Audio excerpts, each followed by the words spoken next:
Nairobi, Nairobi soko ni chafu sana. Wewe ni huyu bestie. You are the lady here. This is your husband. Sawa sawa.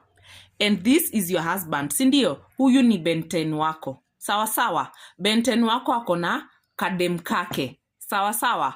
Aya, turudi kwa bwana yako. Bwana yako akona side chick mwenye wanafanyanga na yeye job. Pale job kwao. Sawa sawa, wale mabibi wa kazi akona yeye hapo. Huyo bibi wake wa kazi si akona bwana yake. Sawa sawa.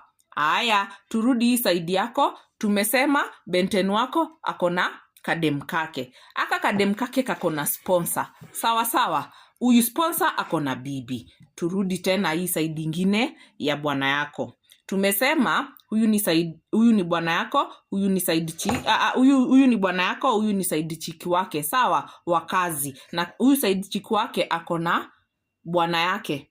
Sawa, huyu bwana wake ni wa LGBTQ, akona jamaa wake hapa. Sawa sawa, huyu jamaa wa LGBTQ juu sio main, akona pia mwingine wa LGBTQ hapo.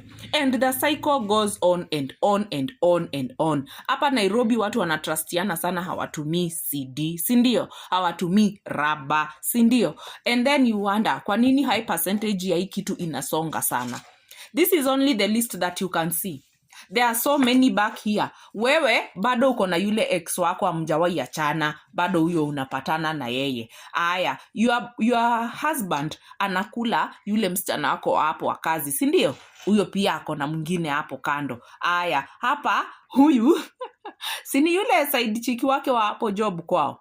Ako na sponsor wake pia mahali. And the cycle goes on and you guys are not using condoms. And then you wonder, why am I getting infections all the time? This time itakuwa ni STD. This time ni yako kaist. Next time utaenda uambie we are sorry but you have HIV. Make sure you get checked every 3 months. December 1st ilikuwa ni siku ya kwenda kuangaliwa kama uko nayo. Ulienda bestie.